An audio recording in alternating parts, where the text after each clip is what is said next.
Hey, everybody. I'm so happy to be here with the attachment panel. And we have a very interesting clip that we're going to talk about. The clip is from the 1995 film Dead Man Walking. It is about a man that committed a very violent and horrific crime.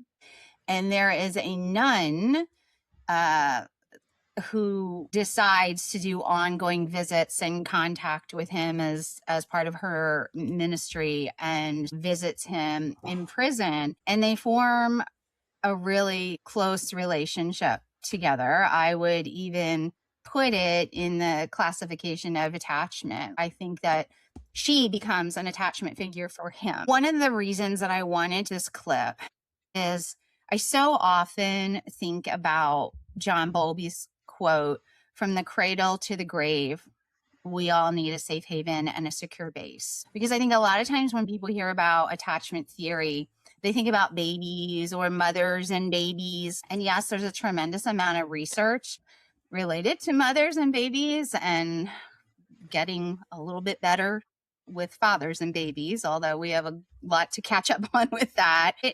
Less so about who are these other people that enter our lives that can become important to us. Perhaps, what Alicia Lieberman talked about, an angel in the nursery, like some benevolent force that comes into our lives that supports us and helps us, maybe in ways that our primary attachment figures were unable to. So the main reason I wanted to use this is it's not a parent-child relationship. It's not even a romantic relationship, which is how we think of attachments in adulthood many times, but just a relationship between two people. I've used this clip before to talk about attachment because I just see so many indices. And going back to that quote that I shared earlier, from the cradle to the grave, I mean, this man is going to die. The last significant relationship he's going to experience. And you would think with the crimes that he committed, there's, he's antisocial or there's some sociopathy here in terms of the brutality of what he did to someone. And I truly believe as I watched this movie that changed. And I think it is so remarkable that he is going to his death and he asks her, "Are you all right?" This level of empathy and reciprocity, like back and forth in a relationship, that is lacking when someone has an underdeveloped conscience that leads to being able to commit such a horrendous crime. And then when she says, "I'll be the face of love for you," it's just so beautiful to me that she wants to be there. She wants to be continue to be that safe haven and that secure base for him until the very end. And then when he says, "Can Helen touch me?" And I feel is so significant too. I feel like if we were going to say that in neuroscience, he's like, "Can she help co-regulate me for this horrific experience by allowing me to receive touch from her?" Of course, that's not how someone's going to ask that. But I feel like it is so significant that he asks for that. And then the last thing that I want to say also goes back to that idea of reciprocity and empathy, because he says, "Can you check on my mama now and then?" Again, this is, I don't know, what his psyche was before he met her, but this is now obviously somebody that has the capacity for empathy and compassion and thinking about other people as a result of his relationship with her. So those are some of the things that really stand out to me and really honestly give me hope about what we all can do in this world for each other. Yeah. So Alexis, thoughts? Thank you, Karen. Those are lovely thoughts. I saw this movie when it was in the movie theater in 95, and I hadn't seen it since until this past weekend. And one of the things I remember thinking as I walked out of the movie theater was, what an interesting film in that, regardless of where you stood on the issue of the death penalty, this movie will prove your point. I really felt like that, like I feel very strongly about the death penalty. And I walked out and I was like, yeah, see, there you go. But then I also thought if I felt the other way, I might leave this movie and be like, yeah, see, there you go. So it's a brilliant film. It's a brilliant film. And I also read the book. I was just so intrigued by this woman, Sister Helen Prejean. I read the book decades ago. And one of the things I was thinking about as he's taking these last steps to his execution is this idea. This is a quote that comes from kind of a mentor and a friend of mine, Dr. Kurt Thompson, who says, well, we all come into the world looking for someone looking for us.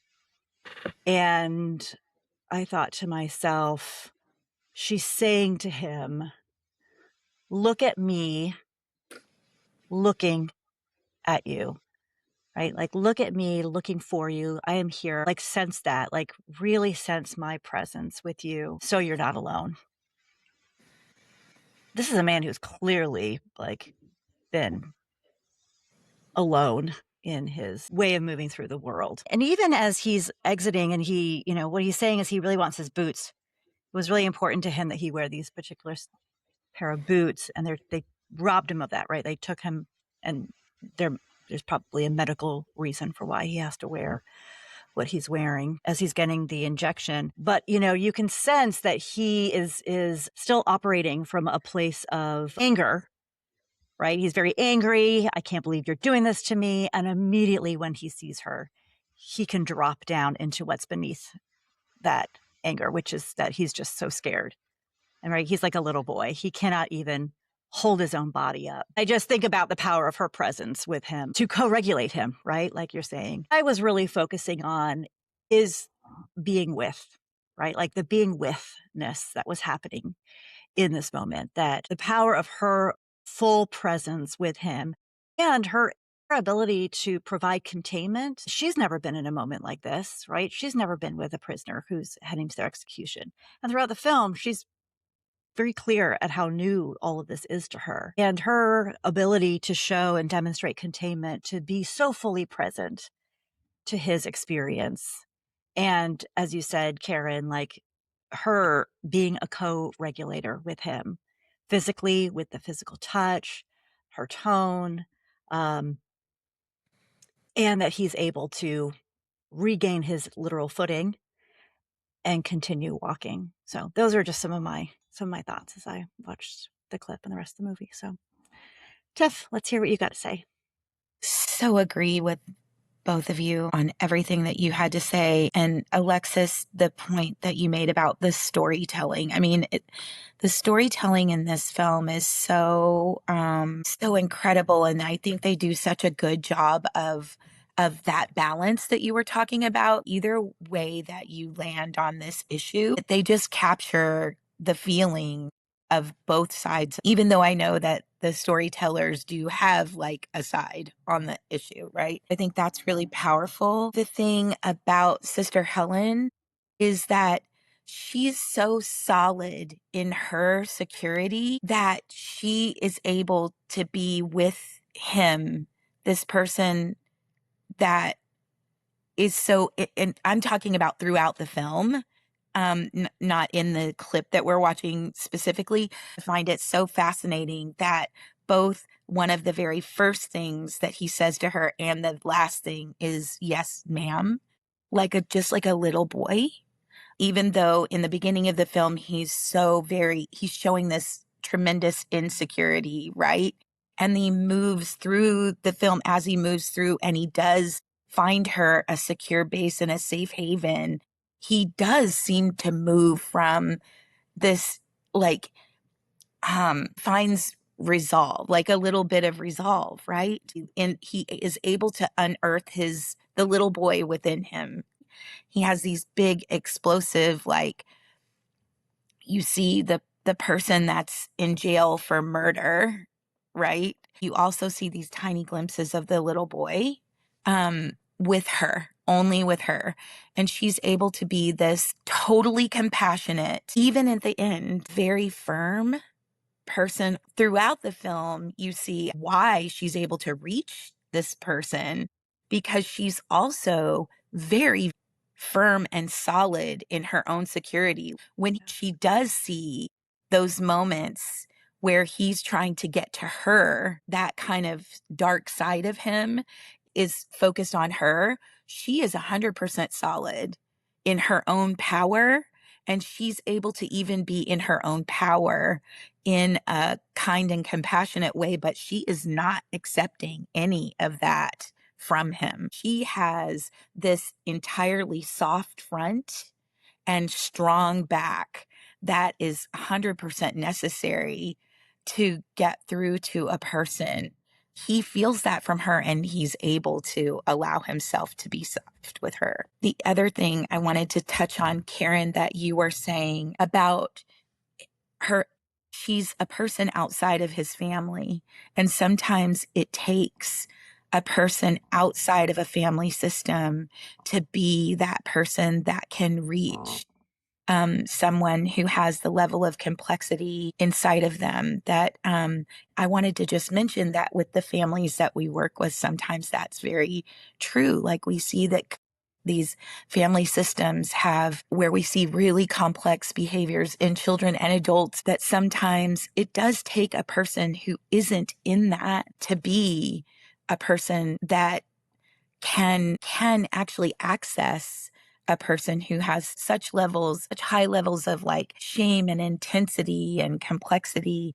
And I see that in this, like the way that he references his mom in this scene and throughout the film, you can see that he loves his mom, but he's not able to connect with his mom. He's not able to show her the love that he has. He's not able to be with her and communicate with her in the way that he really wants to, but he can with Sister Helen. I think those are the things that are just standing out to me in this moment when it comes to the work that we do and all. I could talk about this film all day, I want to say. Dafna, I'm going to pass it to you. There's one thing that stands out to me is the limits of attachment relationships. I have a lot of experiences with parents who have children who are really, really difficult to the point where they've really hurt their parents so much that they've had to get restraining orders on their children, and the relationship is broken. The parents love their children but can't be with them. They can't even have a conversation with them, or they have to be far away and have that distance. And I haven't seen, and maybe it's because I'm a religious person in the sense of that I practice Judaism and I belong to synagogue and I have the tenets of Judaism, but I don't have a personal relationship with God that is, I don't feel like Jewish people have like a sense of God is going to save me in a very personal way. It's much more of a historical sort of collectivist image. I have not experienced as a professional, and part of me feels a little bit like maybe I'm lost out here, but I've never seen this kind of redemption in a relationship where somebody at the end has admitted to a crime and been able to be so connected and humble and open. Maybe I haven't had the privilege of working with, I don't know, people of God or that can be so grounded that they can provide this kind of transformative experience. Also that the person's personality is such that they're still so malleable after having been this way and being so shame-based for so long. So it left me kind of sad to think that, to talk about it from the attachment perspective and say, I think that there's limits to the relationship and there's limits to attachment, because the parents that I think about, they love their kids so much, they're filled with guilt and they wish they could give their child empathy, but their child won't accept it. And a little bit going to what you were saying, Tiff, like the kids can, when in their 20s, maybe start an entirely new chapter with people who are not their family. And I understand this sister Prejean is not his family. That transformation is rare, or I haven't experienced it. I don't know. And the other thing, when somebody's dying, it comes back to attachment again, right? It's the same thing as like when you're a baby and you need your mom and you're desperate. Otherwise, you're all alone and you're scared to death. it's just an execution. But I thought a lot about executions. My own family history of the Holocaust, October 7th in Israel. I have been I have nightmares about, not being able to say goodbye to people, not being able to comfort people. I think it's a beautiful, it very effectively showed. And Karen, you talked about it. All of us talked about it, that it's possible to comfort somebody through their death by the things that you do, which are the attachment things and the social engagement system things. But it has to be, there's that relationship there to begin with, and it soothed him somewhat to know that he can still look at her, even though they had to say goodbye at the door. That is very, very moving. Like I was never really taught how to accompany somebody in death, but it's a good model there, what we saw there. Yeah, thank you for that. The word shame was brought up, and at the beginning where he says a grown man going in a diaper and wanting his boots and things like that, you sense that it's not only his death, but the humiliation. He's feeling so shamed and humiliated, at least humiliated, and that the appearance of her, or the presence of her, takes that away, I think, because he doesn't feel that way. He doesn't feel shamed and humiliated around her. And so I think that's another, piece in terms of bringing it back to the work that we do. And when shame is triggered in people, they do become much more aggressive and even potentially violent. But we see him in that in that intensity at the beginning, because he's being shamed and humiliated. I'll share an additional thought as well. I really appreciated hearing each of you. Tiff, as you were talking about Sister Helen's own her own kind of secure nature, I was remembering one of the things that struck me through the film was how she'd go home to her, the other sisters that she lived with, one in particular, and she'd be kind of talking about these hard things. Then they could just kind of find this moment of levity and joy, and then the two of them would just start laughing. I thought to myself, that's so beautiful that she can be a big, beautiful container of his experience, but she's not drowning in his experience, right? Like she can be differentiated enough, right? She's not codependent in his experience, Right. so that she can buoy him up, but not be drowned in this horrible thing he's going through, and that she can connect with others that can be the container for her, and also have these moments of levity and laughter. Like that just was so striking to me. There's those were the things I was thinking about too. And of course I'm looking through the lens of a parent, like throughout the whole thing as I'm watching it again.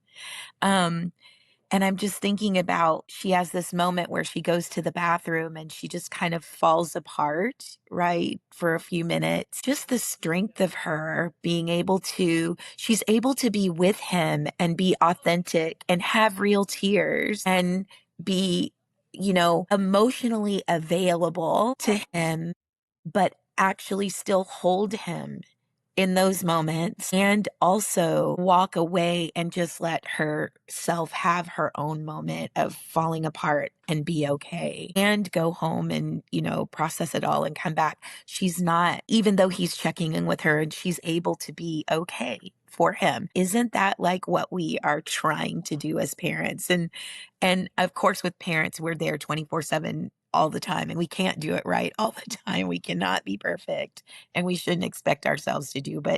And this is not a parenting situation, but she's just such an amazing safety container for this man who's facing the most horrible thing ever. I mean, imaginable, right? I just am in awe of that. It's so easy with really big issues in relationships to just start drowning, you know.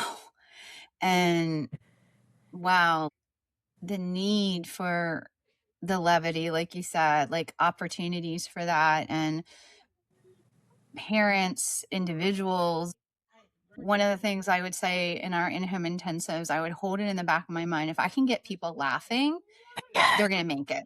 They are going to make it. And if I can't do that, then usually the outcome wasn't the best. Having that both happening is so critical. Speaks to the need for tremendous support and other strong relationships. One of the things I feel like is just so essential is just having those other people, having other people that can help and that do understand, and that just searching out and finding people that can be the person that's supporting for families. That's the thing that I think is so essential to the work that we do all the time. And that's why I just feel like finding a person that you can connect with if you're a parent is just essential. Before we end, I just have to share this thing about Tif that I just love so much. And as she was going through challenging experiences as a parent, she formed a committee. She called it. You can say more about it, but I think it's a great model for how we might end here. But she would say something like really big was going down, and I just had no idea what to do or how to handle it. I just had to take it to the committee. It's true. I just had to build a network of people I could call. I love that so much. And we all need a committee. Yes. All right. Well, thank you everyone for checking this episode out, and we look forward to seeing you again.